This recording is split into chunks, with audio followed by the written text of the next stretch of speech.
All right. So my name is Austin Haney. I am an interpretive ranger for the Lewis and Clark Foundation here at the Lewis and Clark Interpretive Center. And I'm here to tell you a little bit about the greatest fishing story in Montana history. So fishing in Montana, it's one of the biggest economic boons to the state. The estimates are that of the 12 or so million people that come to the state for outdoor recreation, almost 1 million of them are strictly fishing. That generates a lot of revenue for the state of Montana, and that's not new. Fishing has been a big thing since Lewis and Clark first came to this area. So a little background about fishing in the 19th century.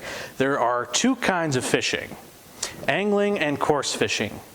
Now, I'm gonna let you guys on the other end of the camera here kind of have a little guess at what their modern identities might be. Coarse fishermen, a little rough around the edges. Anglers think that when God made the angler, he'd reached the pinnacle of fishing success. Their modern identities are coarse fishing is bait fishing and angling is fly fishing. Little joke for all you fishing friends out there. Now, about angling. If you looked into your tackle box now, you might actually find flies that were being used at the time of Lewis and Clark. At this time, a book by the name of The Complete Angler by Isaac Walton. It had been around for almost 200 years by the time Lewis and Clark were going out west, and it's still in use today. If it's not broke, don't fix it, right? So, going out west, Lewis has a choice. He can either go with coarse fishing gear or with angling. Fishing is in a bit of a transition. The first modern style reels are coming into play at this time. Jointed bamboo fishing rods stretching up to 20 feet long are getting imported from China, from India, the Far East. It's really kind of a global experience, changing how fishing is done. Now, Lewis, preparing for the expedition, he visits a tackle shop in Philadelphia, buys hooks, lines, weights, floats, anything you could possibly need to go fishing. And he decides to go with coarse fishing gear. And I actually have some here. I bet you didn't know that right now I am actually outfitted to go fishing. No pole necessary. Because at this time, all you need to go coarse fishing is this. So, don't know if you can see that from here. But I have 2 hand lines. Essentially what this is, if you'll allow me to take a couple seconds to get this undone. This is a leader made out of gut. Common line material at this time would have been silk, horsehair, gut, linen, hemp. That was a very popular one. My line here is actually hemp. Essentially, and I dropped at the end of my hand line, so this is gonna go all over. But as you can see how this kind of works.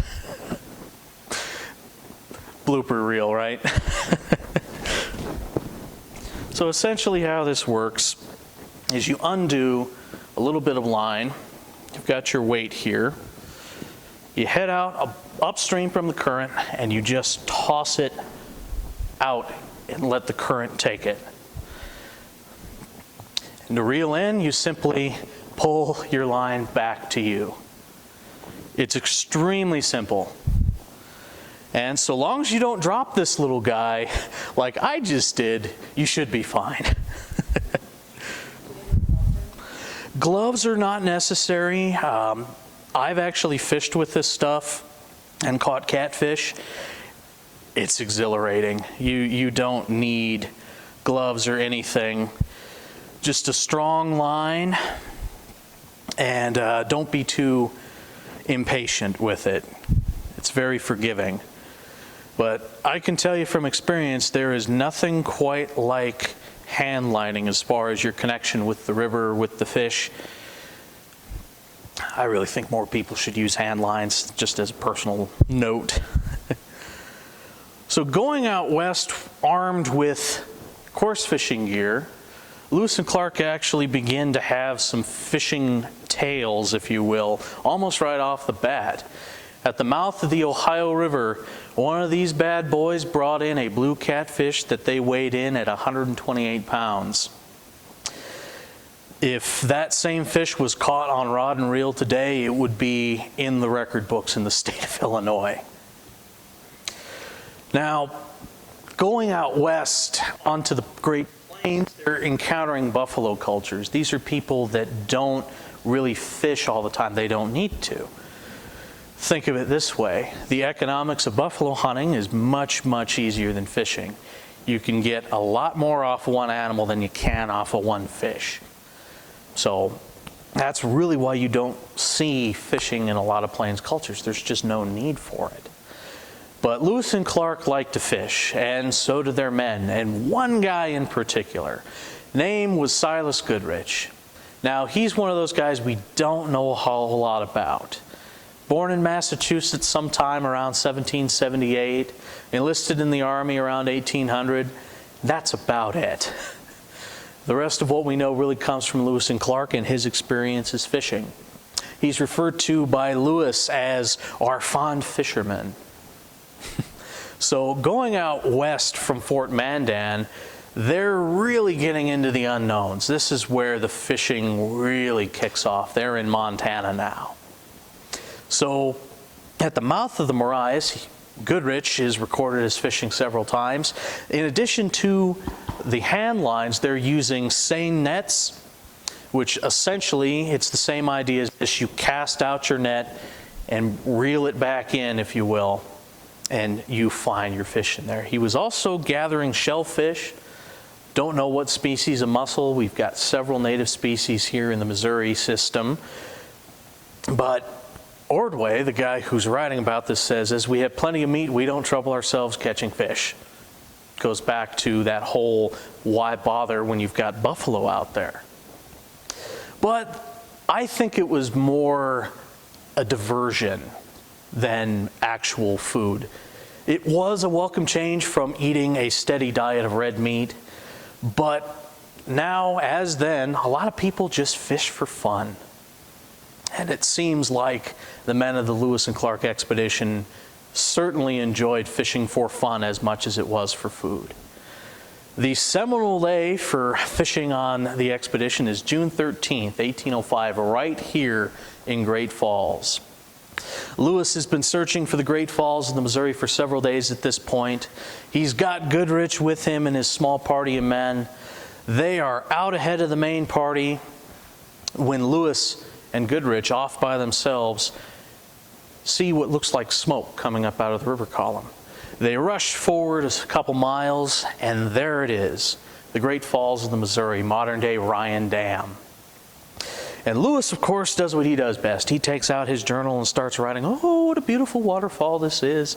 I wish I was a painter and a poet so I could aptly describe this to you guys. And meanwhile, Goodrich is sitting down by the water's edge getting ready his hand lines. And by the time Lewis is done writing this beautiful description of the Great Falls, Goodrich has caught, in Lewis's words, half a dozen trout, resembling our mountain or speckled trout in shape and form, but he notes that it is covered with black spots and has a peculiar red dash along the bottom of the jaw. This is the first recorded case of cutthroat trout. Oncorhynchus clarkii lewisi, named for Lewis. I personally think it should be renamed Oncorhynchus clarkii goodrichi, but that's just me. Now, this is really kind of one of the pivotal moments for fishing at this time. It is our state fish here in Montana. Unfortunately, you can't find cutthroat trout in this section of the Missouri anymore. Different patterns of river irrigation has just changed a lot of things out here. The water is not as clear and cold as it used to be. Below the falls, that was kind of the limit of trout at this time. They're leaving behind those big catfish, and they're now getting into trout up here on the upper Missouri. Still a world-class trout fishing place today. And it all starts with Lewis and Clark. This is where they leave the buffalo as well. Beyond the falls, the natives tell them that the buffalo are scarce. West side of the mountains is salmon country. You'd think fishing is going to become a lot more important, right? Yes and no. At Camp Fortunate in August of 1805, they also experiment with brush drags. Now, this is a method of fishing among several that Lewis and Clark used that would probably be frowned upon by FWP today, but it worked. Essentially, you make a brush fence, drag it upriver, well, push it moreover. Meanwhile, you have men beating the water, scaring the fish down into this brush drag. Those that can escape, escape. Those that can't, well, they're dinner. They record catching up to 500 fish in one go off of a brush drag. So crossing over the Continental Divide, they are finally in salmon country. Lewis, in fact, tastes his first piece of salmon with the Shoshone, and he says, "It was then I knew we were on the waters of the Columbia." So buffalo are not a thing anymore. They're not eating all that meat that they did out here on the plains. They've got to subsist off fish. Coming down from the Lolo Trail, it's a rough crossing. They are nearly starving. At one point, they're eating candles and portable soup, essentially the same thing as modern bouillon cubes. Very tasty lunch, right? Well, they get down to the Nez Perce and they gorge themselves on the two staple foods of the Pacific drainage up in that part: camas and salmon. There's only a couple problems here. They get ungodly sick, so much so that the Nez Perce start thinking, we could probably kill these guys and take all their stuff real easy.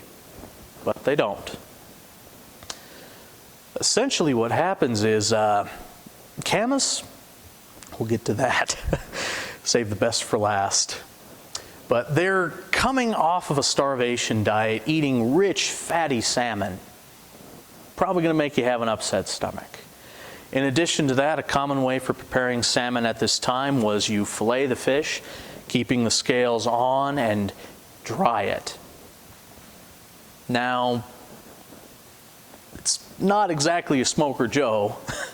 It's a little harder to get your smoking and drying done right with this fish if you're just out in the open. So some pieces might not be cooked all the way through. In addition to that, they're stacked up one on top of the other, skin on meat, into these big towers of fish. Clark literally writes in his journals that they're seeing literal towers of fish filled with hundreds upon hundreds of fillets, all just sitting out there in the nice 1805 sun, no refrigeration, critters of the forest coming out and enjoying things. You get one bad piece of salmon. You know how the saying goes, one bad apple ruins the whole bunch. One bad piece of fish, well, it only takes one. So we think they may have been enjoying the symptoms of a new fatty fish that they're not used to on an empty stomach. They may have food poisoning from undercooked fish.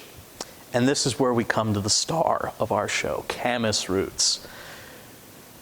In simple terms, camas acts as a laxative the first time you eat it, if you're not used to it in your system.